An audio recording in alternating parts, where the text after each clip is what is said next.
Olá pessoal, ficou apertado aqui dentro, então vamos ter que passar por um outro espaço.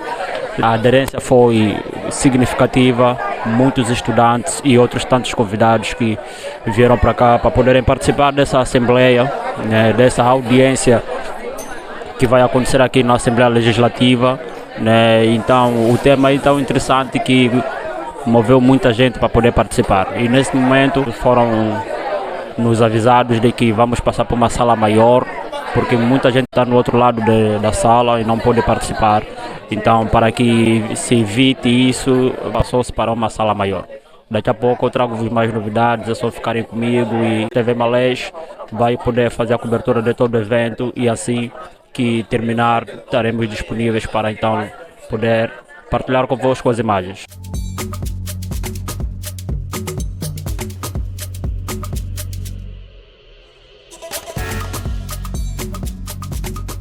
Olá pessoal, sejam bem-vindos aqui à TV Malês. Eu sou o José Felipe, a fazer a reportagem aqui na Assembleia Legislativa de uma audiência pública, né, com o tema Juventude Negra e Segurança Pública, outros caminhos possíveis.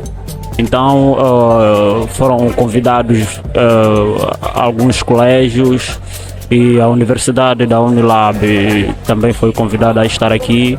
Nesse momento estamos à espera, né, que o pessoal o pessoal que vai palestrar o evento comece, né, então daqui a pouquinho a coisa vai começar. A sala está cheia, nós estávamos numa sala antes dessa e era muito pequena para cobrir toda a gente, então tiveram que mudar de lugar e viemos aqui agora no auditório e ainda há muita gente a entrar, então não se sabe se vamos caber aqui.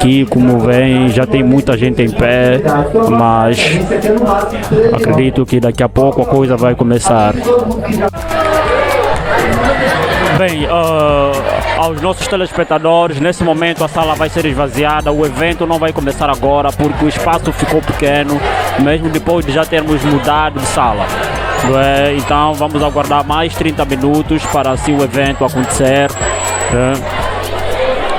E daqui a 30 minutos a gente volta com a assembleia em curso, porque não pode acontecer agora, a sala está muito lotada e há muita gente fora ainda por entrar, e daqui a 30 minutos aquela parte do fundo que vocês veem toda branca vai ser aberta para então servir mais pessoas. Fiquem conosco e até mais.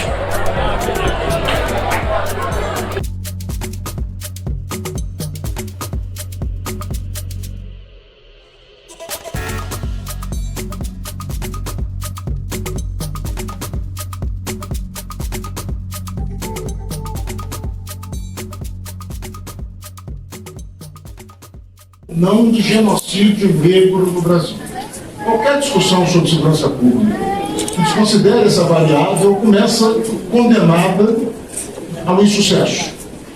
Né? E diante dessa interrogação, se há genocídio negro no Brasil, me parece que não há outra resposta possível, senão aquela dada pela própria CPI do Senado, que admite a existência de genocídio negro que atinge especificamente, preponderantemente, a juventude negra no Brasil. Então, se este é o ponto de partida, nós temos que trazer a discussão sobre relações raciais, sobre racismo institucional, sobre os modos como as diferentes experiências governamentais no Brasil, de todo o espectro partidário e ideológico, têm conduzido esta questão. E como os resultados produzidos por todas as gestões, das gestões petistas, como a da Bahia, as gestões republicanos, ou do PL, ou do MDB, como as de São Paulo, do Rio de Janeiro, nós temos índices, resultados, características muito similares. Né? Então, nós precisamos trazer esses elementos para o debate como ponto de referência inicial. Se há genocídio, e se há racismo, nós temos que identificar quais são, quem pratica, quem perpetra, quem comanda essas engrenagens capazes de produzir mortes num volume equivalente ao das guerras mais letais que o planeta conhece. Nós temos índices de mortalidade anuais no Brasil equiparados aos conflitos mais graves que temos conhecimento. Talvez a Palestina nos surpreenda diante daquela absurda demonstração de violência conduzida pelo Estado de Israel, um novo marco capaz de superar o Brasil. Mas, em geral, a nossa letalidade é superior às das guerras que têm ocorrido no mundo nos últimos 40, 50 anos. Então, preciso identificar essas responsabilidades. Olha, essas responsabilidades precisam ser também agenciadas enquanto demandas políticas gerais. Nós não podemos continuar admitindo que o debate sobre segurança pública se descolhe do debate sobre democracia, desenvolvimento, projeto civilizatório. Qualquer tentativa de pensar a segurança pública como um tema isolado conduz a uma espécie de resposta já testada e condenada e fracassada, que é a proposta da politização. É a redução da segurança pública a um problema a ser tratado exclusivamente pela esfera policial. E aí a gente sabe quais são as consequências, quais são os resultados, tendo em vista, sobretudo, dois aspectos que merecem o destaque. Primeiro, o fato histórico de que a polícia, os aparatos de repressão construídos historicamente no Brasil têm uma função de controle racial. Todos os dados, todos os estudos genealógicos mostram isso. Não há aparato repressivo no Brasil descolado de repressão racial, de controle racial, de prática de racismo institucional. Isso independe de uma vontade querida, deliberada dos indivíduos. A lógica constitutiva dessas instituições, a cultura organizacional, o modus operandi propiciam, né, esse desfecho. A segunda questão que precisa ser destacada desse modelo que constrange o debate sobre segurança pública, a politização, é a retirada de cena dos principais responsáveis pela manutenção desse modelo. Quem são esses principais responsáveis? A meu ver, de um lado, os segmentos empresariais que são protegidos por esse modelo de segurança pública, que serve fundamentalmente para preservar patrimônio, que serve fundamentalmente para conter todas as expectativas de democratização ou de redistribuição de riquezas que se engendram no interior da sociedade, e, do outro lado, os políticos, de todos os matizes, os governantes, os secretários, os deputados, os magistrados, os integrantes do Ministério Público, todos aqueles que integram as estruturas estatais que gerenciam o governo, que gerenciam o poder. Esses sujeitos são afastados das suas responsabilidades nesse modelo que restringe a segurança pública à politização. E daí advém uma consequência que nós precisamos repensar e requalificar na nossa abordagem, que é a exclusiva responsabilidade apontada para as instituições policiais. Elas têm responsabilidade e devem ser cobradas, mas nunca exclusivamente, porque por trás de cada ação policial há uma cadeia de comando que vai bater, do ponto de vista estatal, no governador, no secretário de Segurança Pública, que passa pelos órgãos de controle do Ministério Público, da Assembleia Legislativa, que vai bater numa espécie de omissão calculada do Poder Judiciário. Se puderem, verifiquem, especialmente o estudo do Orlando Zacconi sobre os autos de resistência. O melhor estudo acadêmico produzido no Brasil, que desvela como as mortes provocadas em ações policiais, muitas das quais ilegais, são tratados pelo Ministério Público, pelo Poder Judiciário, a quem competiria a devida investigação, o devido controle, o devido monitoramento. Bom, primeiro aspecto. Segundo aspecto, segurança pública na Bahia. Nós vivemos num Estado que tem uma tradição oligárquica, coronelista, um Estado que tem uma tradição, as ações são autoritárias, centralizadoras, e produzem um modelo de segurança pública que escolheu deliberadamente a via da politização como única estratégia de desenvolvimento de políticas públicas. Este modelo é mantido, inclusive, como uma legislação aprovada no primeiro governo petista, no governo Wagner, pelo conceito de defesa social. É o nome, inclusive, dado à legislação que reestrutura a política de segurança pública no estado da Bahia. Ora, o conceito de defesa social pressupõe que há uma sociedade pura, boa, honesta, e há um setor que não é sequer concebido como integrado à sociedade, que é inimiga, e que precisa ser enfrentada por uma política de guerra. Essa é a base para o conceito de guerra às drogas. Essa é a base para o conceito de militarização dos territórios, traduzidos aqui na Bahia pelas UPPs baianas, bases comunitárias. Essa é a base para o desenvolvimento de políticas estatais que se debruçam sobre a estratégia de policiamento a partir do conceito de manchas criminais. Manchas criminais que são reportadas a partir de determinados delitos e de um modelo de vigilância que prioriza a clientela. Porque, vejam, crimes não são praticados apenas por pobres. Aqui, nesse momento, na Bahia, nós temos desembargadores afastados e indiciados como suspeitos de prática de crimes, inclusive de organização criminosa. Nós temos acusações contra membros do Ministério Público. Nós temos parlamentares acusados e investigados como suspeitos de crimes. Nós temos o mais longevo secretário das gestões petistas, o Maurício Barbosa, apontado como um dos líderes de uma organização criminosa. Então, quando se fala da mancha criminal e se exclusiviza apontando o Nordeste de Amaralina, Pau da Lima, etc., nós temos um conceito de criminalidade que é reportado por critérios de duvidosa valia, de duvidosa justificativa. Portanto, esse modelo de segurança pública se desenvolve fundamentalmente em torno de um expediente que é a intensificação da letalidade como critério de eficiência policial. Nós temos assistido no governo dos petistas um crescimento incontido da letalidade policial, que é apresentado como eficiência, que é apresentado como resultado de uma polícia que atua corretamente, adequadamente, promovendo supostamente segurança para a sociedade. Nós sabemos o que isso significa nas comunidades negras. O terror, a violação sistemática de direitos, a privação da cidadania. Temos ainda um modelo que incentiva, no mínimo pela omissão, as práticas abusivas que parcelas das estruturas corporativas dos aparelhos de repressão desenvolvem. Essa omissão pode se dar pela não manifestação de repúdio.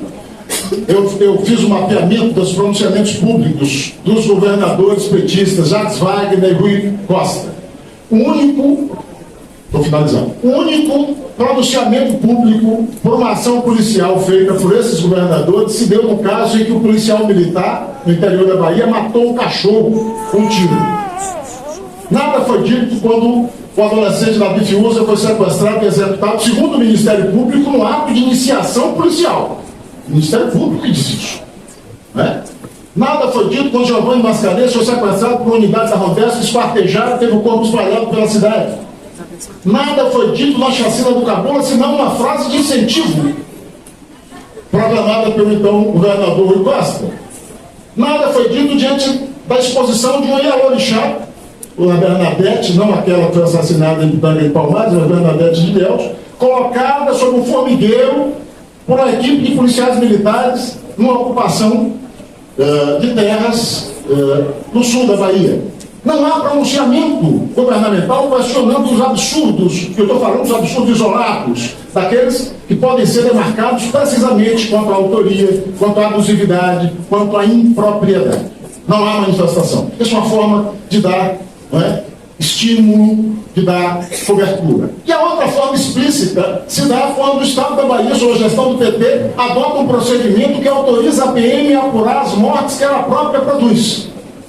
Desde o momento inicial da adoção dessa regra, nós denunciávamos, como juristas, como militantes do movimento negro, essa norma é ilegal, essa norma é tecnicamente injustificável, politicamente absurda, inconstitucional. 3 anos depois, o Tribunal de Justiça da Bahia, que é um dos mais conservadores do país, declarou a inconstitucionalidade. Mas foram 3 anos sem apuração das mortes, mesmo aquelas cujos indícios apontam para eventuais ilegalidades. Isso é uma forma ativa de promover um modelo de segurança pública centrado na letalidade, né, mobilizado por uma lógica de eliminação física e não adequado ao que preconiza a Constituição e a ordem democrática. Apurar, processar, prender, punir aqueles que crime, sempre preservando seus direitos e, sobretudo, na medida do possível, preservando suas vidas. Vou saltar para o terceiro aspecto, para finalizar e não abusar aqui da tolerância dos deputados. Outros caminhos. Eu diria que nós temos 3 eixos para pensar outros caminhos. O primeiro deles é admitir o fracasso desse modelo histórico de segurança pública, que não é exclusivo da Bahia, mas que vem sendo aprofundado e, eu diria que requintado, né, nos governos petistas. Então é preciso admitir o fracasso e iniciar a reversão do modelo. É preciso ter coragem de assumir que esse modelo viola direitos, é incompatível com a democracia e deve ser estancado. Segundo aspecto, instituir um gabinete de emergência que, admitindo a crise, tenha a participação da sociedade civil, representação das vítimas e familiares, isso é fundamental, elas não podem ser substituídas nem representadas por ninguém, e pesquisadores, universidades, aqueles que produzem estudos, tanto a partir da sociedade civil quanto a partir dos institutos educacionais de ensino superior. Terceiro aspecto, a imediata adoção de comissões da verdade e reparação. Nós não podemos dormir tranquilos ou falar em democracia enquanto casos como o de Davi Fiuza não forem esclarecidos, para além da apuração judicial, como foi feito na África do Sul, como foi feito em Ruanda, como é feito em todos os locais em que genocídios são praticados. Nós precisamos passar a limpo cada episódio de morte ilegal praticada pelo Estado, para que as responsabilidades sejam devidamente atribuídas, para que o Estado repare simbólica e materialmente as vítimas, para que isso não se repita. Nós possamos interromper esse ciclo de perversidade e instituir, de fato, um horizonte de democracia, um horizonte de vigência plena da Constituição, não apenas para alguns, mas para todas as pessoas deste país. Muito obrigado pela atenção.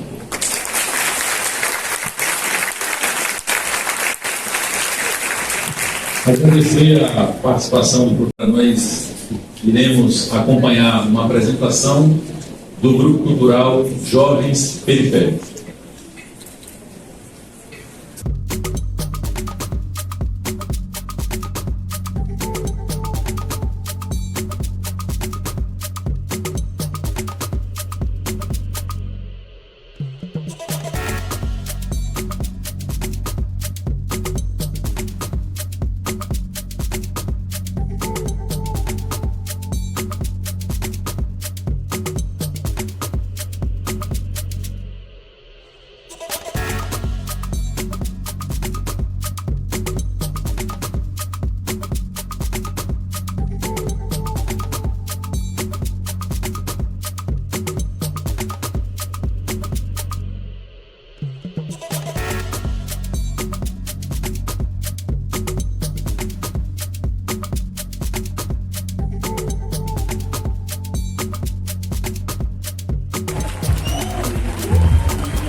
Há 7 anos atrás eu criei o projeto Jovens Periféricos, que tem como característica principal salvar vidas.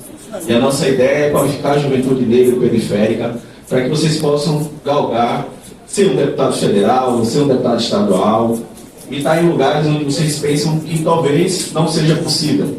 Então a nossa ideia, como eu disse, é recrutar o máximo número de jovens para poder qualificá-los e poder apresentar também o que vocês estão vendo no dia de hoje. Nosso projeto tem teatro, tem moda, tem música, dança, e é um projeto de acolhimento.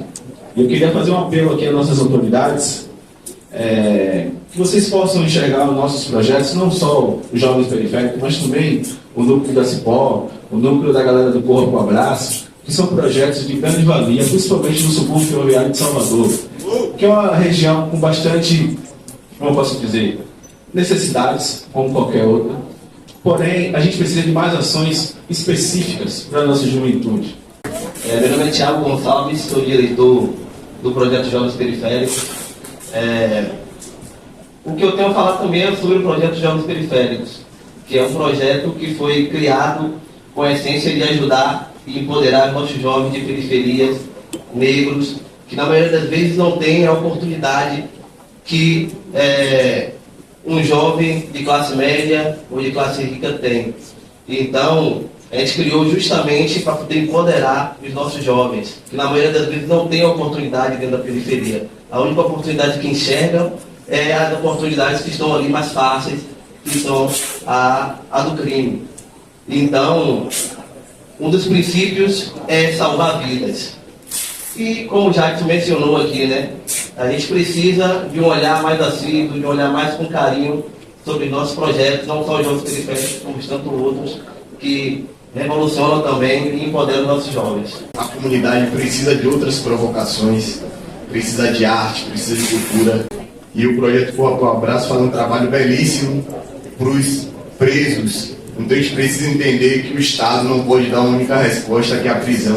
Precisamos de outra resposta, que é cuidado, que é uma assistência psicológica, uma assistência social, para que a gente melhore nossa segurança pública.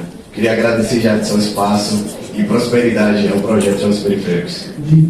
Muitos desses jovens que foram esquartejados por essa política genocida poderiam estar aqui, desfilando. Eu acho que essa é a maior reflexão, né, que o grupo traz, né, de que a gente precisa parar essa máquina de morte.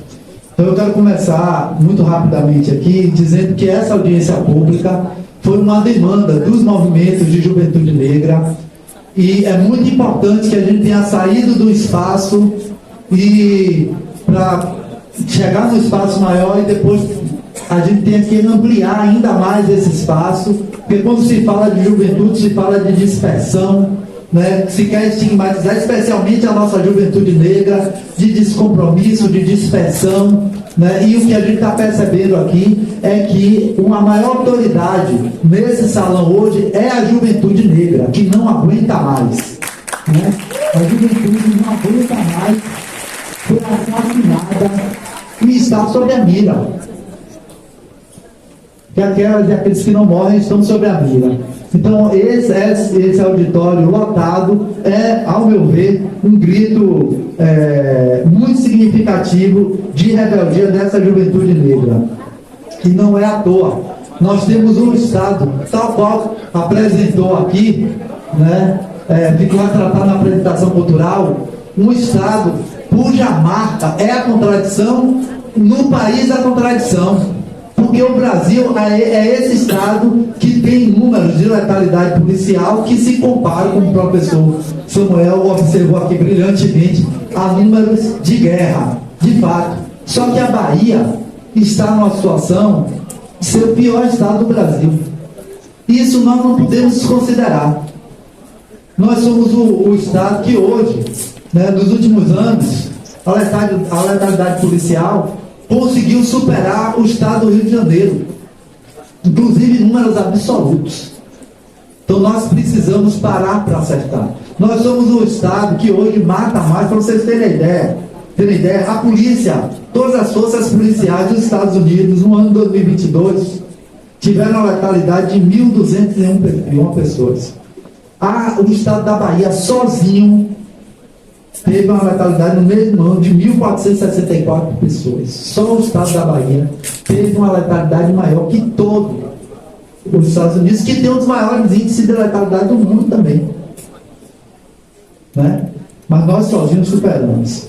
Mas eu acho que a nossa audiência precisa pautar o fato do governo ter apresentado um programa que chama Bahia pela Paz, e que não foi discutido pela sociedade civil, e especialmente pela juventude negra, e que precisa ser pautado, porque nós não podemos fazer mais audiências públicas apenas tendo como resultado o nosso protesto. O resultado das nossas audiências públicas, das nossas manifestações, é a afirmação apenas do nosso protesto. É preciso que tenha consequência prática esse grito de rebeldia da nossa juventude. Então o governo apresenta um programa que é o programa Bahia pela Paz, que de alguma forma é uma espécie de pacto pela vida, reconfigurado, adendado. Nos presídios, nas favelas, nas comunidades, é o irmão matando amigo, não inimigo de verdade.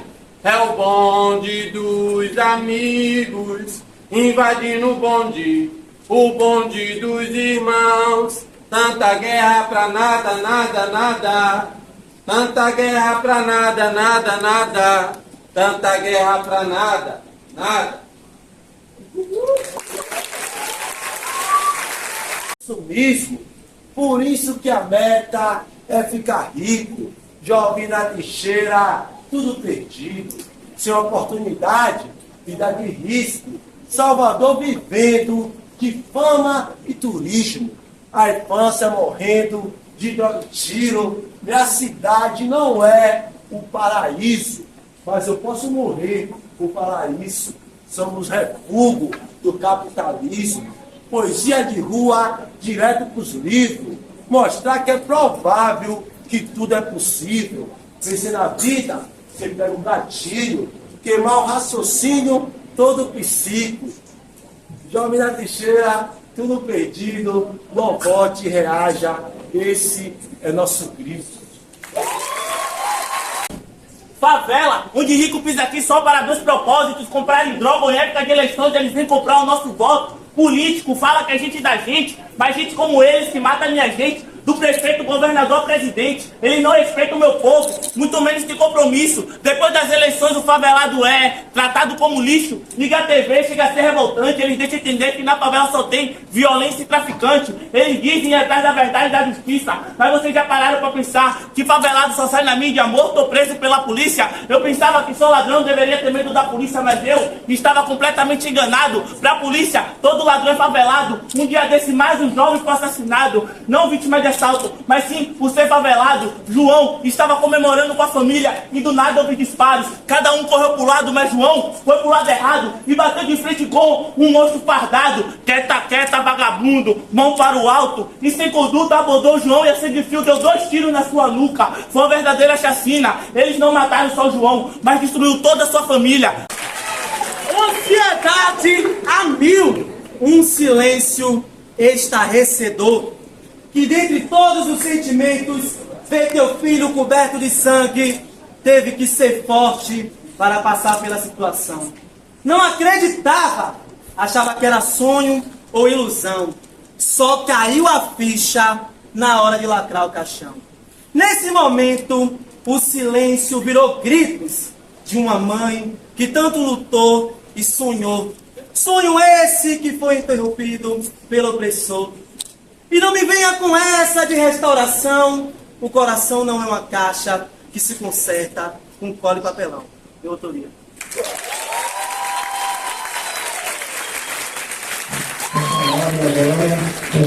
É muito bom ver esse auditório lotado, não é? Porque essa casa aqui, de fato, ela precisa ser ocupada.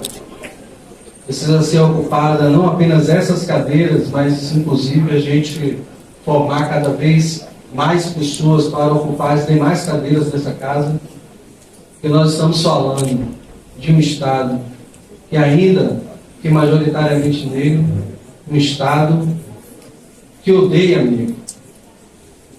O Estado brasileiro odeia negro, nós estamos falando de um Estado antinegro, e isso não se reflete apenas nas estatísticas criminais, que é quando nós falamos do resultado da violência policial, quando a gente fala da violência urbana, dos seus efeitos e de como nós, negros e negras, estamos majoritariamente representados nessas estatísticas. Eu fui professor de História durante muitos anos, em escola pública e em quilombo educacional, e eu lembro um dia que eu falei para os meus estudantes, em sala de aula, a gente conversava sobre racismo e eu falei para eles: agora imagine que até a linha de ônibus dessa cidade é definida a partir das questões raciais. E meus estudantes ficaram espantados, como assim, outras coisas. Eu até entendo que tenha racismo, mas até nas linhas de ônibus, mobilidade urbana tem tudo a ver com direito, com acesso a direito, tem a ver sobre alguém decidir como e para onde você vai se movimentar na cidade.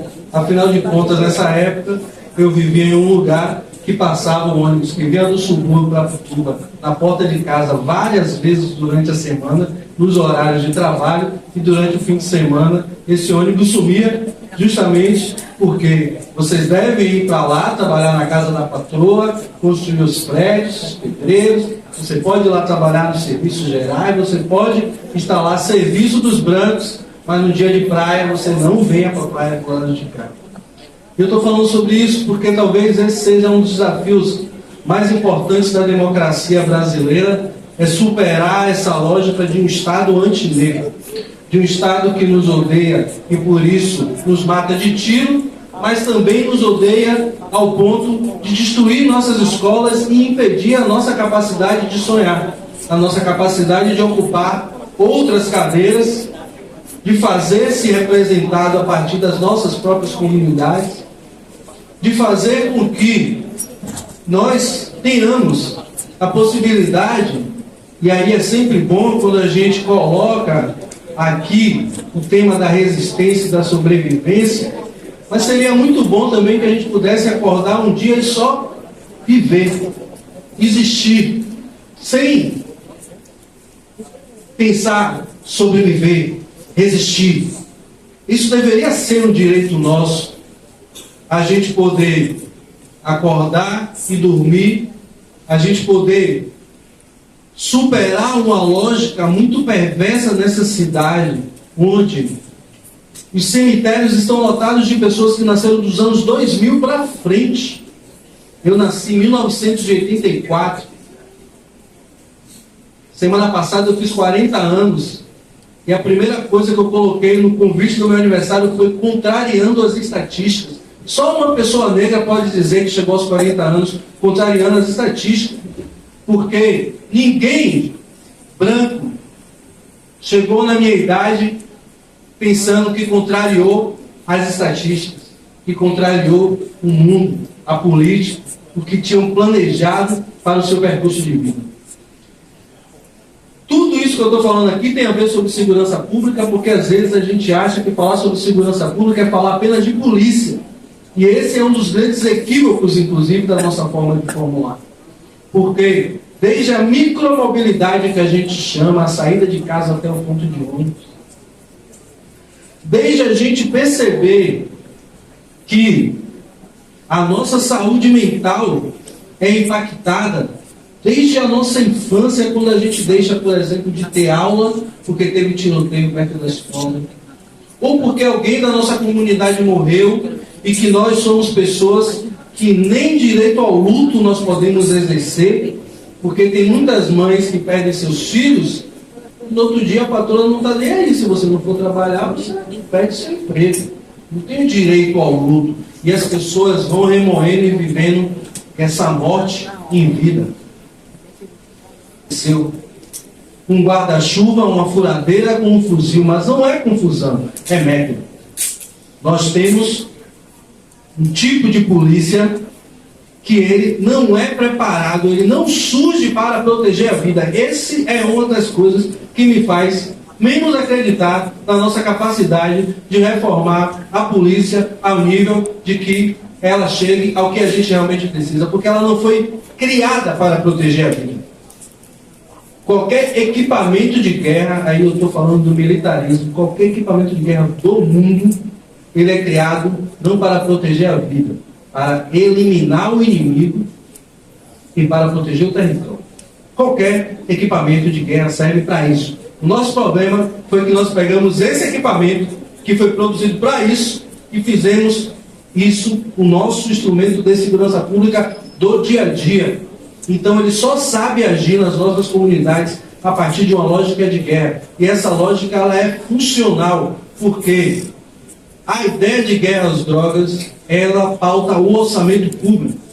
Então, se o gestor olha para as nossas comunidades e parte dessa lógica racista que o professor explicou aqui, chamado mancha criminal, nós temos aqui muitos números de violência, de tiro, de morte. O que é que eu vou mandar para lá? Mais polícia, mais arma, mais viatura e mais colete. Quando, na verdade, a experiência nacional e internacional demonstra que se o gestor quisesse, ele ia olhar para esse quadro e ia dizer: está tendo muita morte, eu vou mandar mais pista de skate, mais quadra de futebol, mais escola, mais oportunidades, porque é isso que promove a vida.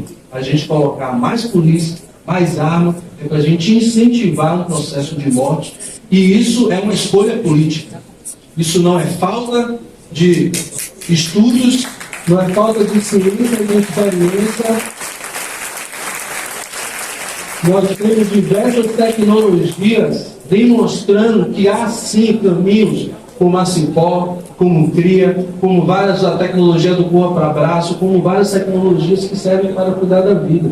Mas fizeram a opção no Estado que odeia negro de nos mandar morte, caveirão, tiro e bala. Espero que essa audiência pública ela sirva também para a gente continuar enchendo e pressionando, porque ficou nítido que é uma demanda da sociedade e da juventude baiana falar sobre segurança pública a partir da perspectiva da vida. Eu sempre quero apontar isso, para a gente não ficar falando apenas da morte. A gente vai denunciar as mortes, mas nós vamos fazer isso com arte, como jovens periféricos, com arte como os poetas que vieram aqui, porque a gente também está cansado de chorar as nossas mortes, a gente está cansado de falar apenas de morte. Nós queremos propor uma solução que venha a partir das nossas comunidades, mas que seja a favor da vida. Dizer que hoje em dia é cada vez mais raro encontrar esse espaço de conversar com quem vai fazer parte do futuro do país, do futuro da Bahia. Pelo menos assim a gente espera, né? Que a exceção seja que a vida de um jovem negro seja exterminada antes dos 40, né? Essa seja a exceção e a regra seja a longevidade. Nos últimos 2 anos, uma sucessão de manchetes de jornais expôs para todo o país a crise aguda do modelo de segurança pública na Bahia. Uma crise que eu tenho certeza que vocês conhecem há muitos anos, provavelmente desde que nasceram, mas que o país estava insensível. Entre a violência causada por disputas cada vez mais frequentes pelo controle do território como modelo de organização de mercados ilegais e uma política de segurança que, na melhor das hipóteses, enxuga gelo e, na pior, adiciona gasolina ao incêndio, quem sofre é a população exposta a uma rotina de medo e vitimização.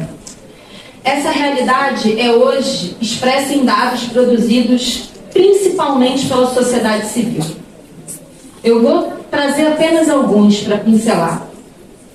Hoje, o levantamento do Instituto Fogo Cruzado, graças aos dados produzidos pelo Fogo Cruzado, a gente consegue afirmar que 1/3 de toda a violência armada registrada em Salvador e região metropolitana ocorre em ações policiais. Que em 2023 foram registrados aqui mais chacinas policiais do que no Rio de Janeiro, que estampa as capas de jornais todos os dias. E elas foram, inclusive, mais letais. E também que os efeitos disruptivos dessa ação policial não se distribuem de forma equânime no território. Dos 103 bairros da capital que tiveram registro de tiros e que possuem população residente negra acima da média de Salvador, esses 103 bairros concentraram 88% dos tiroteios em ações policiais. Esses dados são chocantes por vários motivos. Eu gostaria aqui de destacar apenas 2. Primeiro, porque por meio deles, percebemos que, infelizmente, as forças de segurança, que têm o dever constitucional de resguardar a vida da população, tornaram-se parte do problema. Os dados não deixam dúvidas que os protocolos e políticas... Nós não temos a resposta pronta. Não temos uma resposta que vai resolver amanhã. Mas temos que sair de algum lugar. Temos que enfrentar o problema. Primeiro, há um reconhecimento do próprio governo, de nós que participamos do programa, que de fato há uma falha, há uma insuficiência, há um fracasso, e que essa política, esse modelo de política não dá certo, não está funcionando. Isso já está incorporado. Tem essa compreensão. Segundo, é necessário reajustar e estabelecer uma nova política. E essa política não pode ser a partir da mesa dos gabinetes, das secretarias. Precisa ouvir o povo, precisa ouvir as pessoas, precisa ouvir os especialistas que não estão dentro do governo, mas têm papéis fundamentais na elaboração de política pública. E, por fim, eu quero dizer aqui que os modelos e as políticas elas também dependem de quem faz a política e como é que a gente gere esse processo. Numa sociedade, para funcionar a democracia, ela funciona com o parlamento. A nossa presença nos parlamentos, no executivo, no poder executivo, nos governos, nos municípios, nas prefeituras, ainda é muito diminuta. E isso corresponde também à violência que recai sobre nós.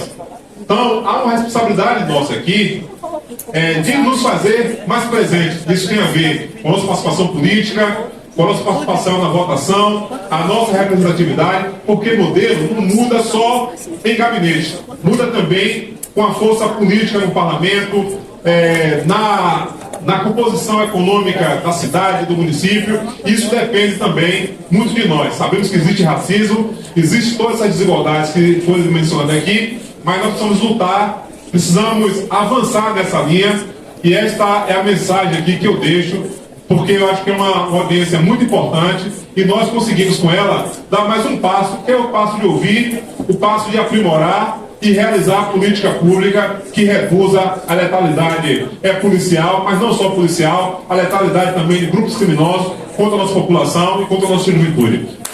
Não é possível que o movimento negro a todo tempo vai fazer reuniões, vai levantar bandeiras na política, na eleição, e na hora, quando for sentar para conversar referente às políticas públicas, eles não vão responder.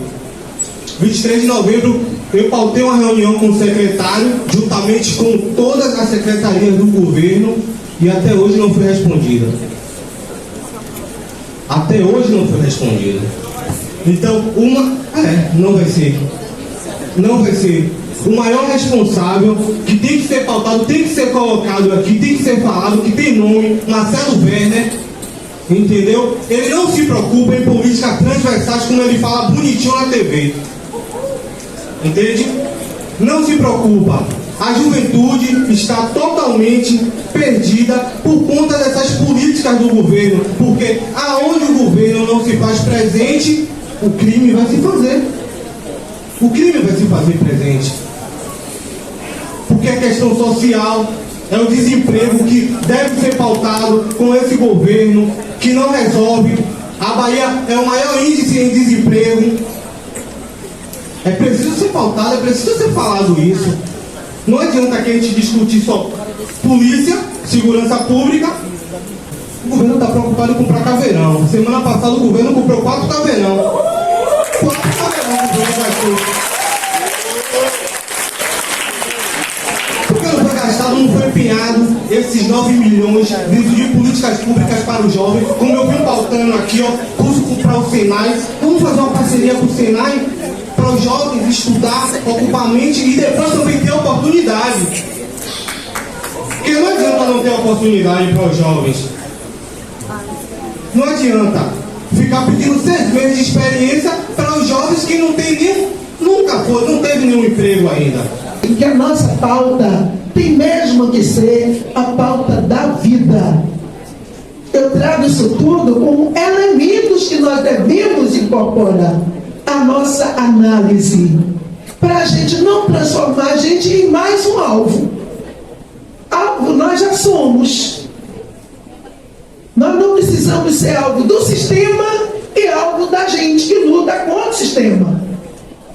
Então nós temos que somar de fato os esforços para reagir, para ir para a rua, para sair não. Temos que ocupar as redes sociais. Mas me preocupa muito essa ideia de um antirracismo monetizado. Do letramento racial que eu pago, que eu ganho para fazer palestra, para fazer não sei o quê, tudo agora em cima de um palco. E o meu palco da minha formação é na rua. O palco da revolução é na rua, é nas esquinas, nos becos e vielas. No dia 1º, quando a viatura me pegou a minha equipe lá no Vale das Pedrinhas, a pergunta de muita gente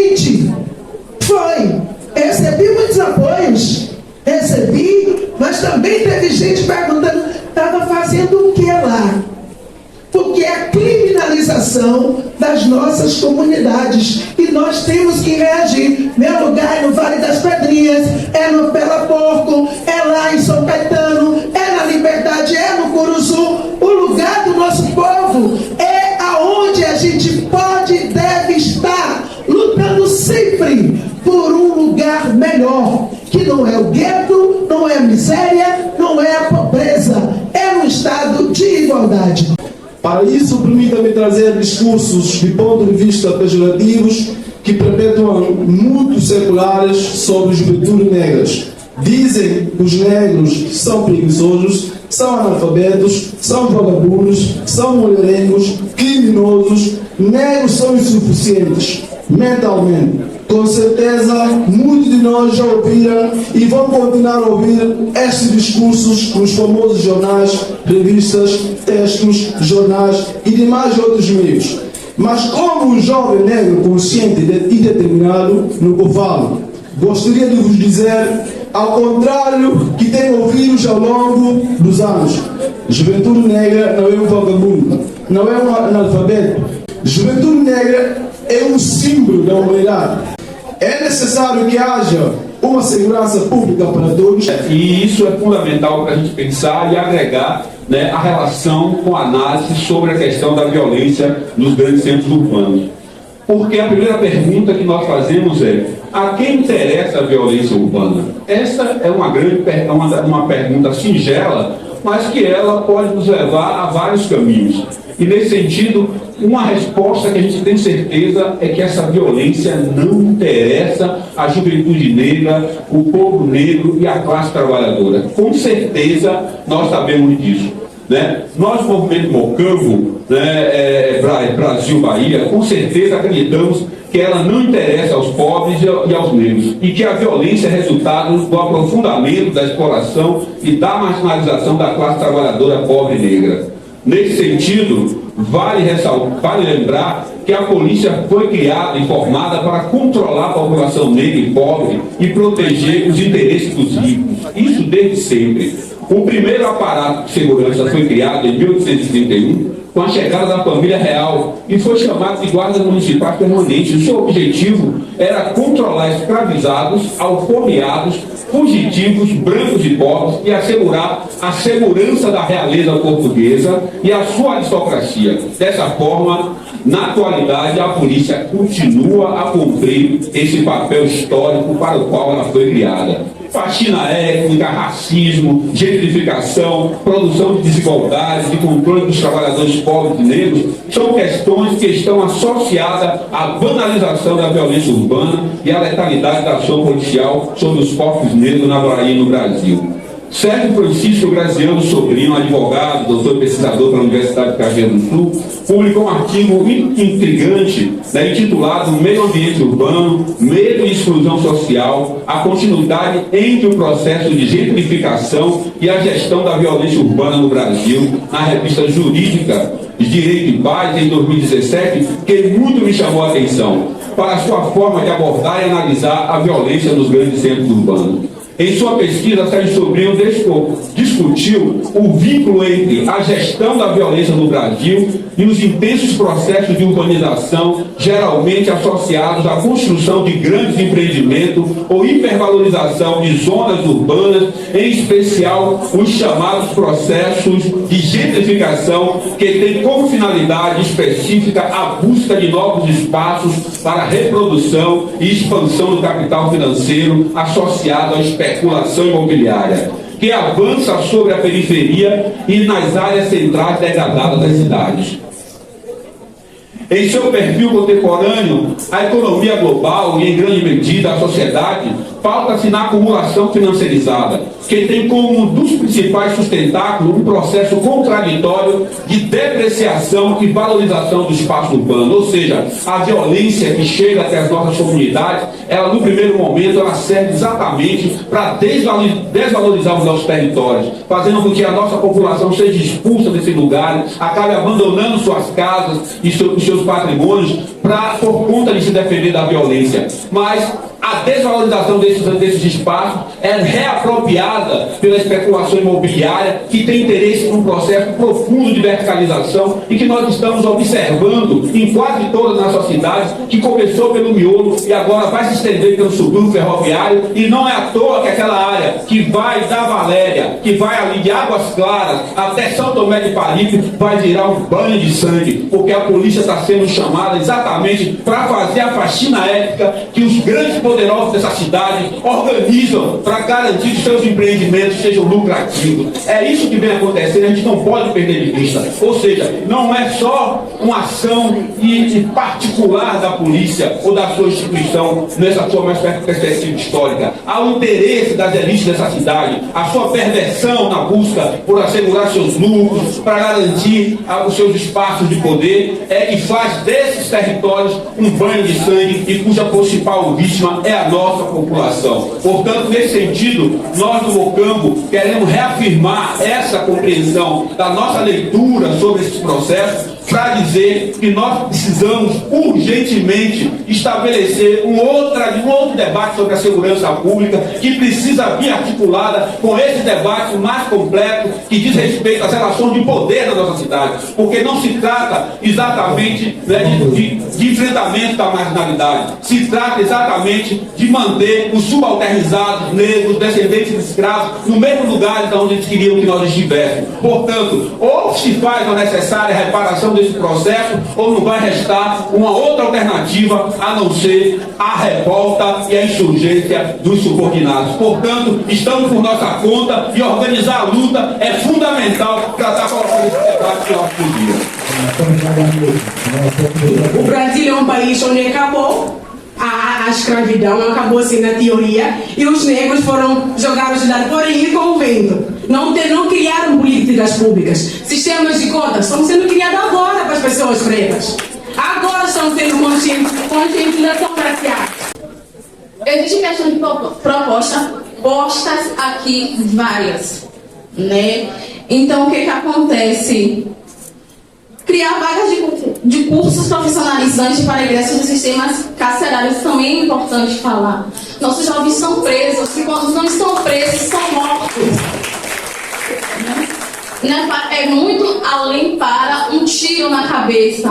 Muitas das vezes, eles são torturados. E não só são eles torturados, mas como nós da família preta, a gente também é torturada. A gente também sofre. Vamos criar leis que visibilizam o acompanhamento psicossocial a jovens que passarão pela privação de liberdade. Não só liberdade carcerária, mas liberdade mental. Nós não temos direito de falar e pensar. Somos foldados. Criar políticas públicas de fortalecimento, protagonismo da juventude com formação sociopolítica continuada e com linha de crédito para garantir o desenvolvimento socioeconômico. Revisitar e ampliar um programa nacional de saúde mental para a população negra, com ênfase das juventudes em seus territórios. Tá? Então é isso. A gente não quer só falar das nossas dores, a gente também quer promover soluções. Porque não adianta ter audiências públicas sem soluções do que a gente realmente precisa. Desde o tempo dos portugueses colocaram aqui o pé, criaram as forças de segurança e os trabalhadores da segurança para perseguir os africanos, que é um pouco do rosto de cada um aqui. Em 2024, eu vejo que a fúria negra ressuscita outra vez. Porque quando cada jovem vem aqui, com seu olhar, com sua palavra, com tambor, com a escrita, com a arte, vem mostrar para os adultos como se faz política. Que não é dentro de um escritório achando que sabe o que a população quer. E em 2015, houve no Senado Federal pela primeira vez nessa república, admitindo o genocídio da população negra, como alguns de vocês podem ter recebido esse documento. E o Senado Federal, há 9 anos atrás, 2015, admite isso, só que no momento, em 2024, os representantes do Estado não assumem. Logo, como foi feito em 2015 pelo Senado Federal, gostaria de solicitar que os deputados e deputadas dessa casa tomem a iniciativa de assinar a CPI do genocídio da população negra, porque isso é uma forma dos parlamentares investigarem o que é que acontece. Porque lá no Senado Federal chamaram as mães, chamaram pessoas para compor um relatório extenso do que acontece no Brasil. E aqui na Bahia precisa ser feito o mesmo, porque se não investigarmos, não tem relatório. Se não tem relatório, não tem forma de encontrar a solução dos problemas que aqui estão. Então eu solicito novamente, nesse ano de 2024, quando a Fúria Negra ressuscita outra vez, que as pessoas que se pretendem colocar como negras, como africanos de diáspora, como aqueles que estão lutando pela população, saiam do muro! Saiam do muro e parem de beijar a mão de Deus e os capeta ao mesmo tempo! Então tome a iniciativa de lutar pelo nosso povo! E é isso! Eu digo que o trabalho de vocês não é em vão, porque graças ao trabalho de vocês, graças à pressão popular, à pressão da sociedade civil, das organizações, é que hoje a gente começa a ver uma luz no fim do túnel e ver as políticas públicas mudarem de cara. É graças hoje à pressão popular e à organização da sociedade civil que hoje a gente tem, por exemplo, uma mulher preta, que é a Tenente Coronel Denise Santiago, pautando a violência contra a mulher na Secretaria de Segurança Pública. É graças a essa pressão hoje que a comunidade LGBT tem espaço nas discussões sobre como atuar o policiamento com essa população e todos os outros grupos em situação de vulnerabilidade. É graças à pressão popular que hoje, mesmo ainda não sendo ideal e como a gente deseja, as câmeras corporais já são realidade, já estão em funcionamento nas unidades, com 448 policiais já trabalhando com elas em funcionamento. Vamos continuar a luta para que elas funcionem de acordo com como a comunidade negra acredita que deve ser o funcionamento, não é? Se não atender aos anseios da comunidade negra, vamos pressionar para que melhore esse desempenho. É graças à pressão popular também que hoje está em fase de acabamento um plano de redução da letalidade policial que foi imposto pelo Conselho Nacional de Justiça, que vai gerar uma série de medidas que vai impactar a atuação policial com instrumentos de menor potencial ofensivo, com elementos de gestão, com acompanhamento de estatística. Então isso tudo está acontecendo na Secretaria de Segurança Pública. Não posso deixar de falar da capacitação de servidores também. Hoje, em todos os cursos de formação, a gente tem, nos cursos de formação, a disciplina Relações Raciais e de Gênero, para tratar dessas temáticas, não é para esclarecer. Mas eu digo a vocês, meu amigo, a luta, meus amigos e amigas, a luta contra as fake news não é brincadeira. A luta contra o fascismo, que está na sociedade em geral, não só na polícia, não é brincadeira, porque a cultura de ódio está cada vez mais crescente e a gente tem que lutar para acabar com a cultura de ódio. Existe a cultura de ódio, existe gente desejando a morte do outro em todas as classes, em todos os grupos que vocês imaginarem. Então a gente precisa lutar para que essa solução seja uma solução de sociedade, não apenas uma solução institucional. Agradeço a oportunidade e a esse prévio estar disposta e aberta para ouvir os anseios de vocês e para a gente trabalhar junto por uma polícia melhor. Vai estar aqui amanhã, vai estar aqui sempre e vai continuar a mesma coisa da polícia entrando nos nossos bairros e atirando. Como é que o policial, profissional, não sabe diferenciar uma arma de um guarda-chuva? Como é que o policial não sabe diferenciar uma arma de uma briga? Os jovens hoje em dia, do meu bairro principalmente, é o que mais sofre. A polícia já entrou dentro da minha casa, oprimindo minha avó, meu irmão, todo mundo lá de casa, e disse que no Arenoso só tinha bandido. Mas hoje é o tum-tum, o corpo, o abraço, todo mundo hoje vem representar o Arenoso, porque lá não sai Nós temos consenso sobre a falência do modelo da guerra às drogas, da polícia ostensiva e da crença dos setores da centro-esquerda de que reduzir a pobreza automaticamente vai levar à redução da criminalidade e da violência. E foi a ausência de uma formulação sobre política pública e a crença nesse vínculo automático que nos trouxe até aqui. Porque nas últimas décadas de redemocratização, nós da esquerda, não formulamos uma política pública de segurança. E hoje a gente paga o preço. E é importante a gente admitir isso. E é importante a gente admitir isso, inclusive, para falar, né, gerar mais um consenso de que nós não temos uma política de segurança pública. E há algum tempo estamos percebendo o que eu posso chamar aqui de arranjos de emergência para responder a crises. Responde mais politicamente do que objetivamente para combater ao que se propõe. E o Pacto pela Vida foi um desses arranjos. E um arranjo mais ousado do que o que a gente está vendo hoje. Porque o Pacto pela Vida, ele se propôs a responder a uma lógica de violência muito mais ampla do que uma violência urbana localizada. A gente segue sem qualquer estratégia para a violência contra povos e comunidades tradicionais, a gente segue sem qualquer estratégia para a violência do campo, a gente segue sem qualquer estratégia de coordenação de uma série de outras políticas que já existem setorizadas e que não dialogam. A violência não é só letal da polícia. Nós somos uma sociedade violenta e punitiva. Não à toa nós estamos no ranking, no topo do ranking da LGBTfobia, da transfobia e da letalidade dessas populações, da violência doméstica e da letalidade das mulheres no ambiente do lar, do estupro de vulneráveis. Então, nós somos uma sociedade violenta. O que a gente não pode esperar é a reprodução desses valores pelos nossos governantes.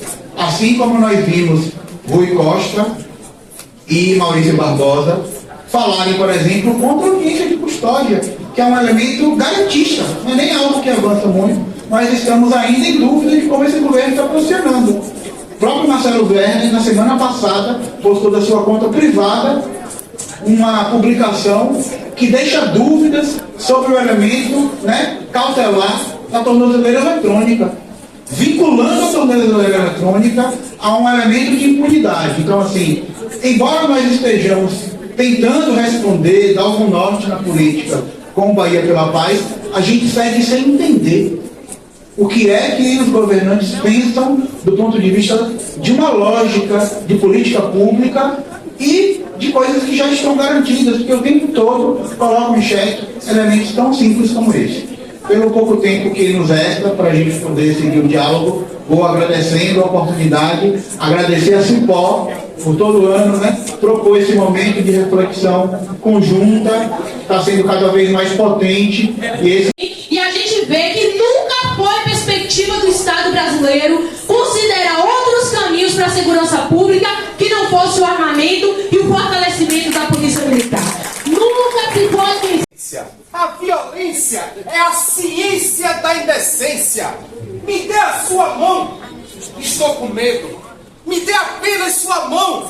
Não sinta medo. Cedo, tão cedo, a minha vida apenas começou. E eu sinto medo da fome, da falta. Por tudo eu sinto dor. Às vezes eu nem sinto. Eu acho que sequestraram o meu coração e nem pedem resgate, mas já mutilaram, incendiaram a minha emoção. A violência, havia ali a violência. A violência é a ciência da indecência. Paz, eu quero e peço paz. Eu canto e peço mais. Eu quero que a gente viva. O meu instrumento é paz. Eu canto e peço mais. Paz que eu quero ativa. Dor é dor. Não importa quem sinta. Leve essa notícia de paz pela cidade, a cada pessoa, no movimento, no momento, no estado de paz. Eu quero e peço paz.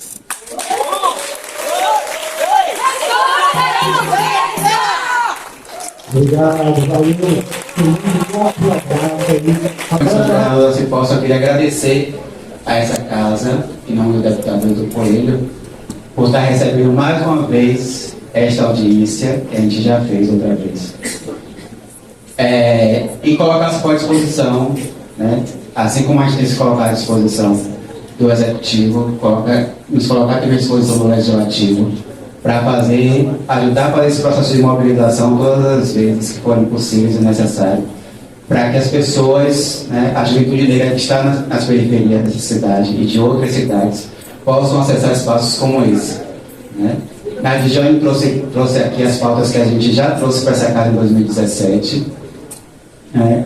Mariana trouxe algumas pautas que são resultado de uma conferência livre de juventude negra e segurança pública que a gente realizou em outubro de 2023, lá em plataforma, onde tivemos cerca de 200 pessoas participando, de 35 organizações diferentes, e que tem um relatório entregue a diversas organizações estaduais, municipais e federais, diversos órgãos, com uma quantidade razoável de propostas trazidas por essa juventude, inclusive jovens que cumprem medidas socioeducativas e que estiveram com a gente, que trouxeram ricamente propostas deles para ajudar a resolver questões relacionadas a adolescentes e jovens que cometem crimes ou atos infracionais. Então a gente tem muito o que fazer, tem muito o que contribuir. Queria agradecer a todo mundo que está aqui, todas as organizações que sempre topam quando a gente convoca para esse tipo de trabalho.